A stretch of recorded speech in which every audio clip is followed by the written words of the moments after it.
Hey everybody, welcome to my little chat here. I've been wanting to do this for a long time. I wanted to do a small video about comparing Tbilisi and Da Nang.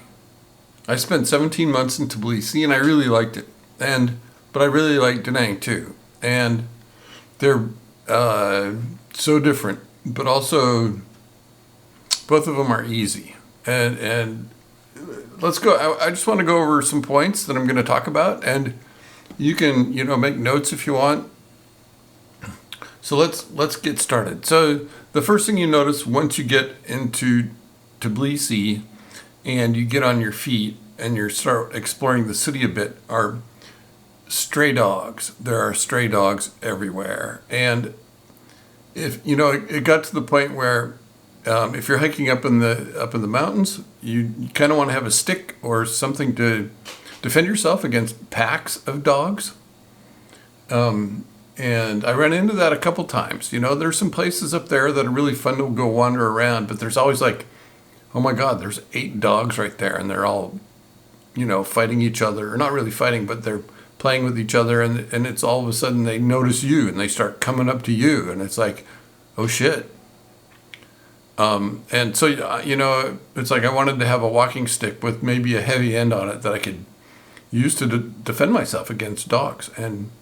But I quickly learned just to sort of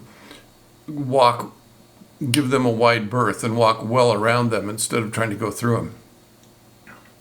And the other thing is there's dog shit all over Tbilisi. I mean, you're just like, I wrote something to a friend and I said, Tbilisi is painted in 2 centimeters of dog shit, the entire city. And that's not true, but after you're there for a while, it's like, what the fuck? I mean, get rid of these stupid dogs. And I'm a dog lover, right? But they're just everywhere.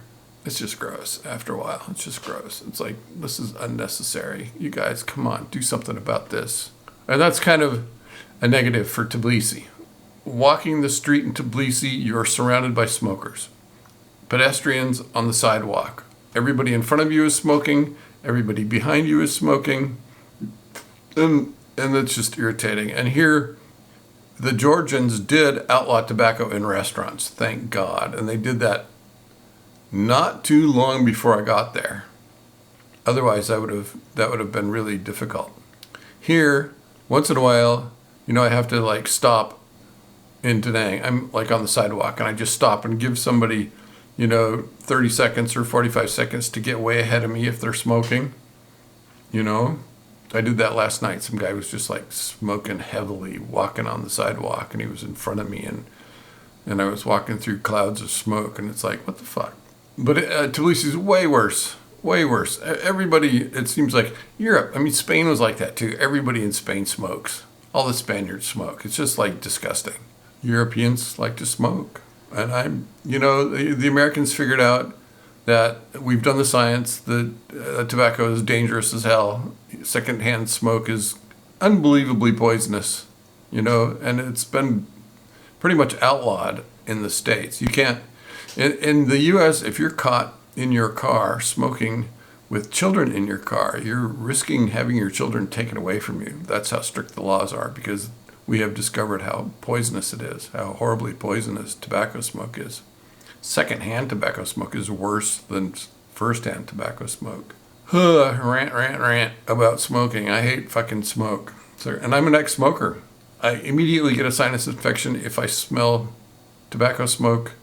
And if I'm forced into a place that's full of tobacco smoke, I can feel the nicotine hit my bloodstream just from breathing it. It's just awful. The bus system, mass transit on the surface, bus system in Tbilisi is excellent. It's a world-class bus system that's routed all over the city, and it works great. And new Hyundai buses, yeah, that's a world-class bus system in Tbilisi.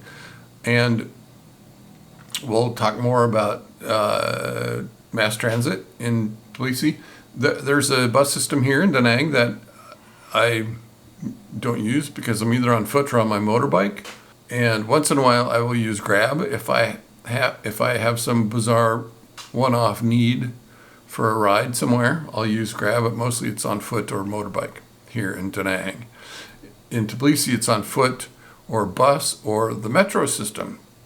Tbilisi has this really cool Soviet-era underground it's T-shaped. One leg of it runs north-south, up and down the city, and another leg of it tees about halfway up it, tees off to the west.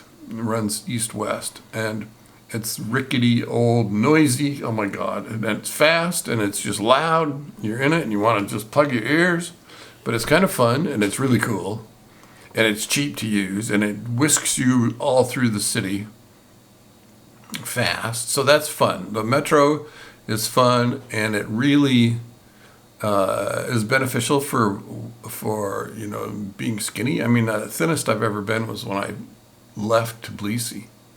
After just living there for 17 months, I was thin from walking. You walk all the time, and that was nice. Food, so let's see, I covered dog shit, smokers, bus system in Tbilisi, bus system in Da Nang. The bus system in Da Nang, it's the yellow buses. I've only used it once, and it was right after I got here in 2018, and I wanted to go to Hoi An, so I just walked out and was talking to people, how do I get on the yellow bus? And they finally told me, and I'm standing there, and the bus barely didn't even stop. It's like, it slows down, the doors open, and I was standing there, and a guy reached out and grabbed me and yanked me on board.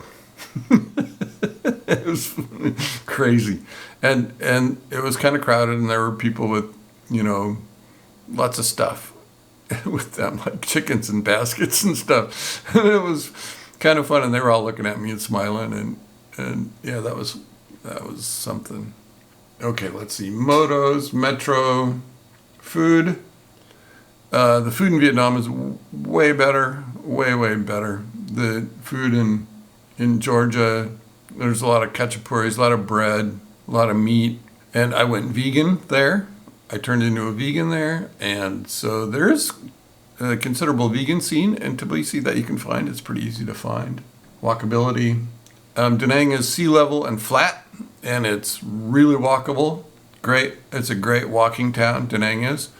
Although the sidewalks are always crowded, so you have to sort of it's like hiking on a rocky trail, pretty much, because you are off the curb and on top of the curb, and the curbs are broken, and it feels rocky. It may as well be rocky. And there's motorbikes parked on the sidewalks, so you're always like working your way through a maze of stuff that's on the sidewalk. And so that's kind of irritating. And in Tbilisi, there's wide, broad sidewalks everywhere, and they're used for walking. They're not used for parking motorbikes. There really aren't very many motorbikes. It's mostly cars in Tbilisi. I mean, you don't even really notice cars in Tbilisi because you're walking down a sidewalk and it's parallel to a busy highway, but there's tunnels that go underneath and up. And so once you figure out the walking system in Tbilisi, you never really even touch the highways. You're just always on a sidewalk, and the tunnels are kind of cool because they're lined with businesses on both sides. And so that was fun. I mean, Tbilisi's cool, Da Nang's cool. They're different. They're so different. Where am I here? Visas. So Georgia, with a U.S. passport, you can land in Tbilisi and you get a stamp on your passport, and it's dated, and you have to be gone a year from that date. And there's no visa. There's none of this nonsense, none of this bullshit. It's not even a visa. You just get a stamp on your passport and you have to be gone a year later. And you can do a border run and come back and start it all over again. I did a border run to Yerevan, Armenia on the train. That was fun. I did a video on that. Weather. So Da Nang is tropical, right? It is. There are 3 seasons here. There's hell, which is summer. It's hot, just ugh. And there is wet, which is fall. And actually, fall's my favorite season because it's low season tourist-wise. It rains a little bit. It's cooler, just more pleasant. I mean, I don't mind rain, and it's always cooler. and it doesn't rain as much as people think it does. And you can hunker down for a day if it's pouring outside, but then you get 3 or 4 days of beautiful weather, and then it rains again. And Georgia has so Tbilisi, and this is one of the things I loved about Tbilisi, is it's the exact same latitude north as Salt Lake City, as New York. You get 4 seasons. They're mild. You get a mild winter. You have a nice fall, beautiful fall with leaves. You have a beautiful spring. You have basically a pretty mild summer. The thing about Tbilisi, the thing about Georgia is that the Caucasus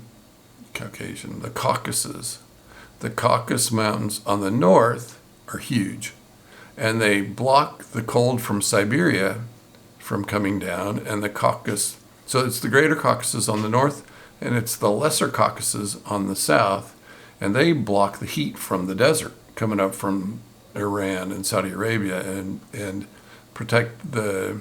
So there's a valley that runs east-west that is Georgia. It runs from the Black Sea in the west to the Caspian in the east, and there's nice air flowing through there. I mean, there were some people, told me that the air in Tbilisi was terrible, and I never once saw a bad air day in Tbilisi. The air was always fresh. There was always breezes coming.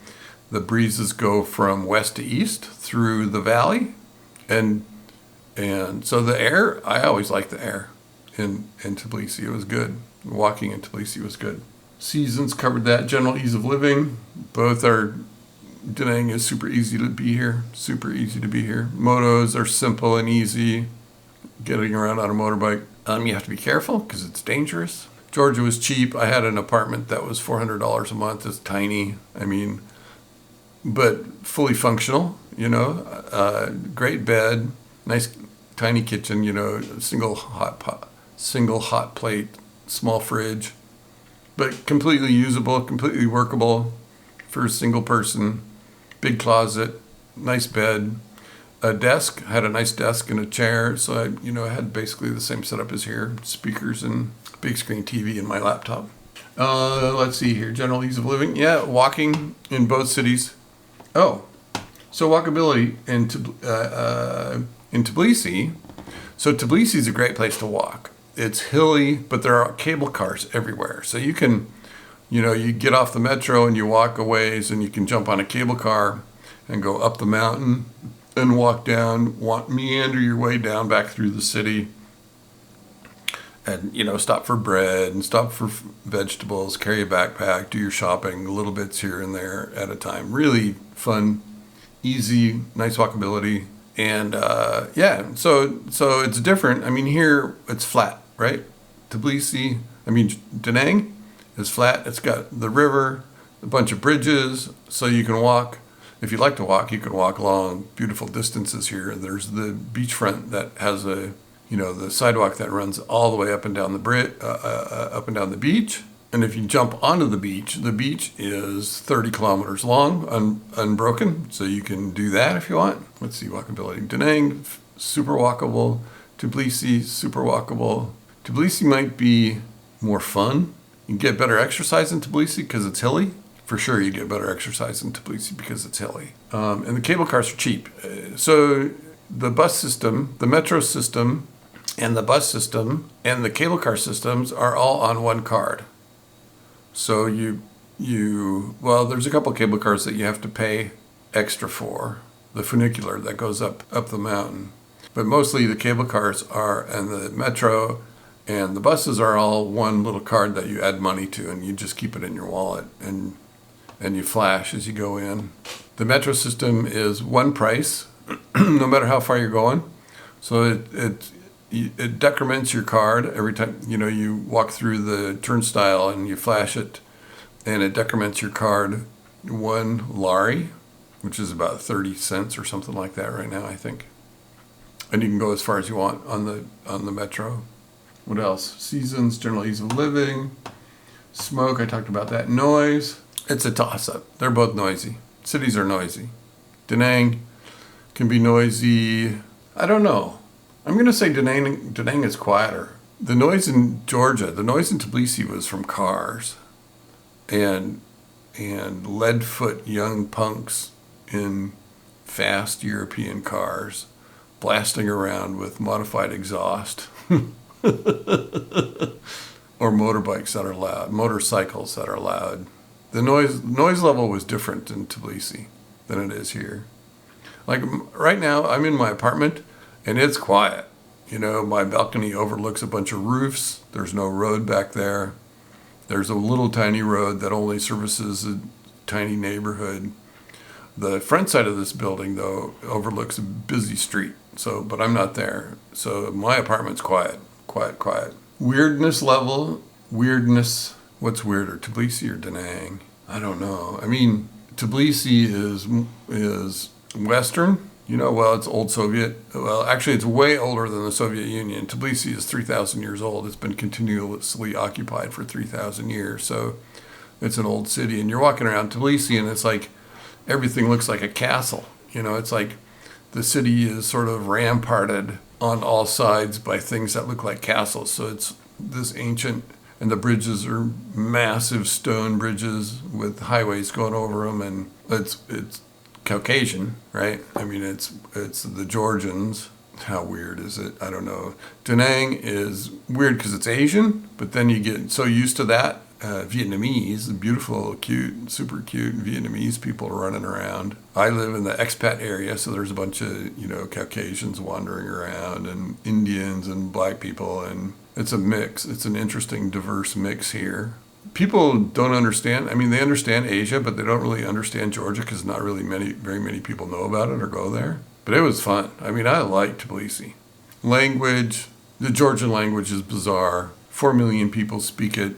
It's this weird little strange language with weird strange characters. The older people are going to be speaking Russian and Georgian and Russian, and the younger people are going to be speaking Georgian and English and maybe Russian. It's easy to get around, and with Google Translate, I mean, you can have a full-on relationship with a girl with only Google Translate. I've done it here in Da Nang with Vietnamese. In fact, one of my dear friends here, she speaks no English at all, and we have a great time together, and it's all Google Translate. So those hurdles can be overcome.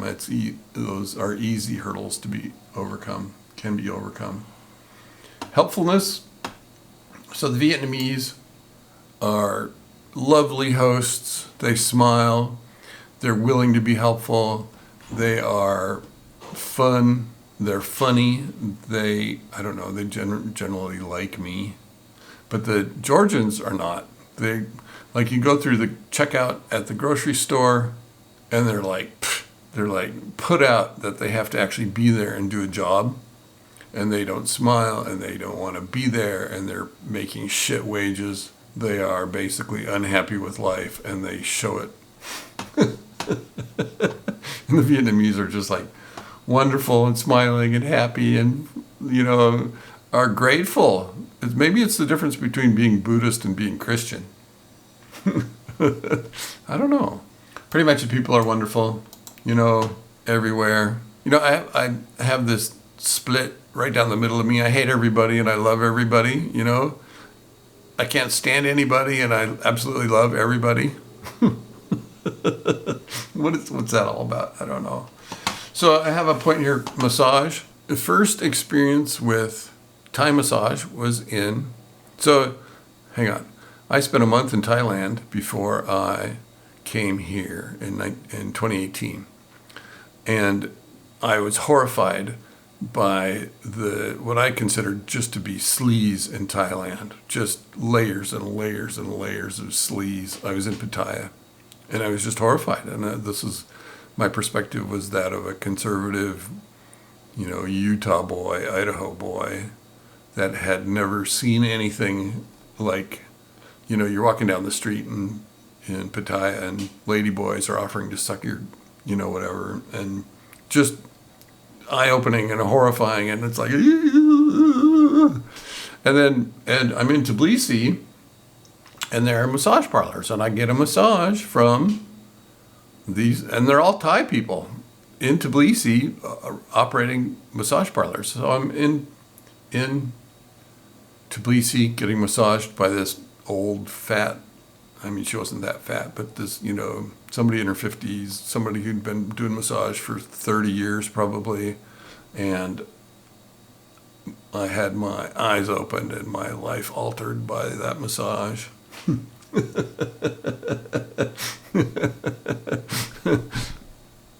And so, and then I returned here after the war starts, right?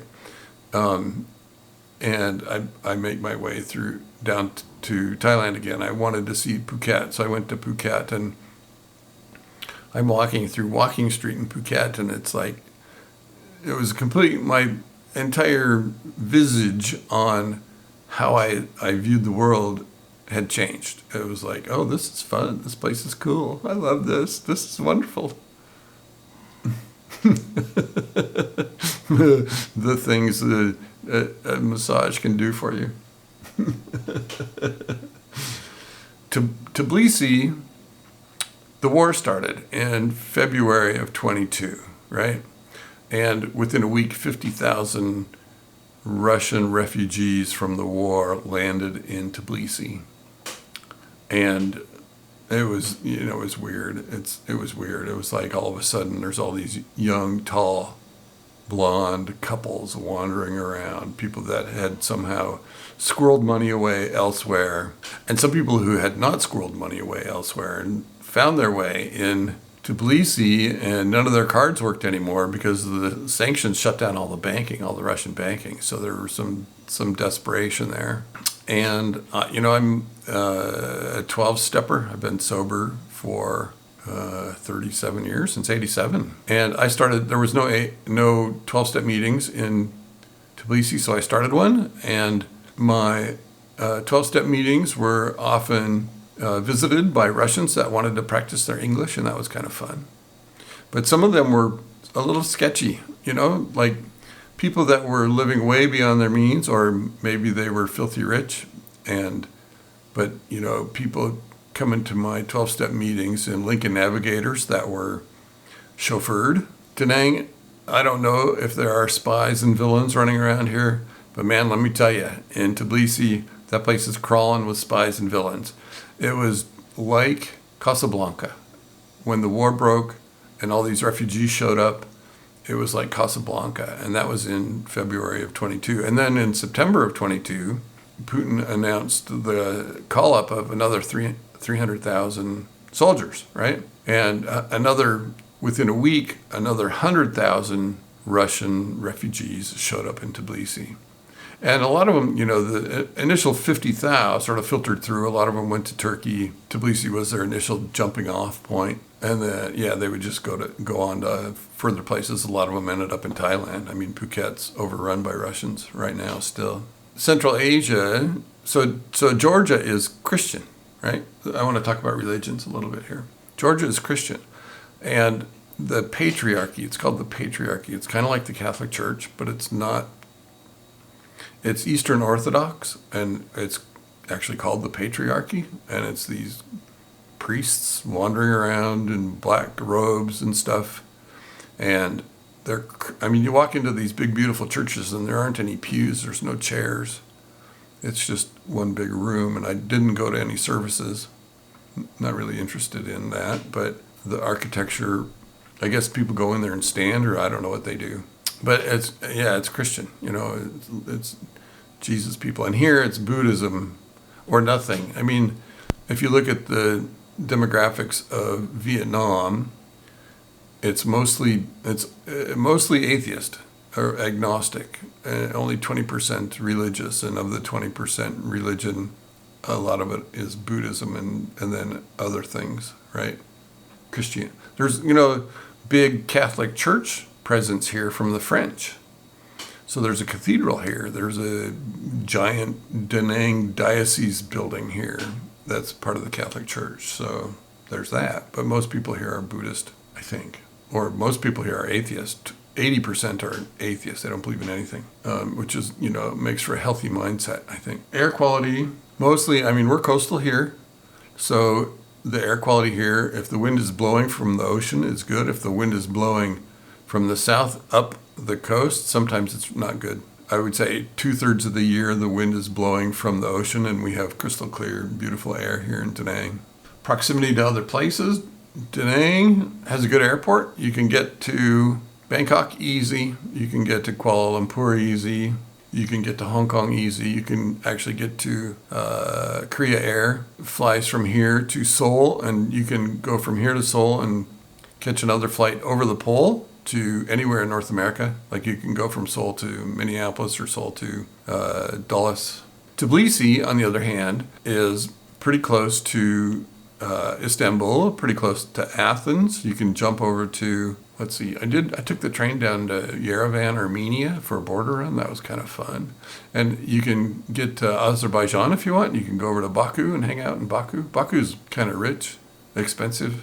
I didn't go because of that. The airport in Da Nang is nice. The airport in Tbilisi was nice. So overall, there's a bunch of things I love about Da Nang, and there's a bunch of things I love about Tbilisi. But if I was to sit down and weigh all of these aspects, I think Tbilisi would come out ahead a little bit. The reason I left was because it was overrun by refugees, and it got uncomfortable and, maybe dangerously uncomfortable. So I left. But I love Four Seasons. I love Four Seasons. I love having a wardrobe. Here, you never wear any clothes. I mean, I wear it's a little chilly now because it's winter here. We just had a tornado blow through, or a typhoon blow through. It's rainy and chilly.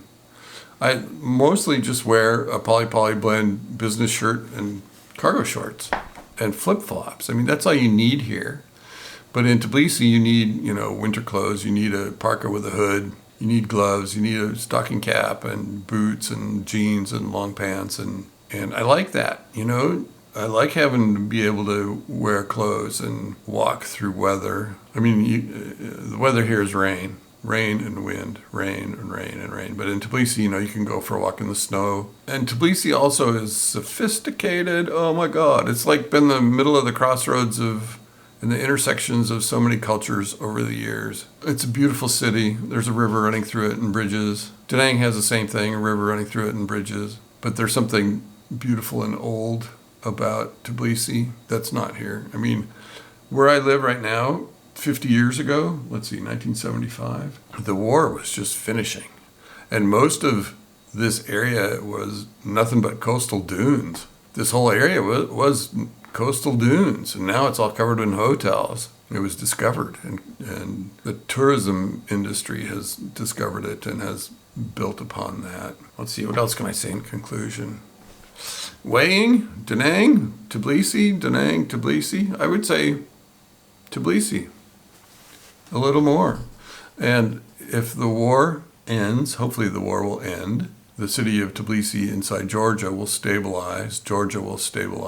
They just had an election that was impacted by Putin's people. Hopefully our election will not be impacted by Putin's people. I would say 55% Tbilisi, 45% Da Nang. It's affordable. It was fun. It's easy to get around. It's unbelievable exploration on foot and mass transit all through, and these great, giant, big markets everywhere that were fun to explore.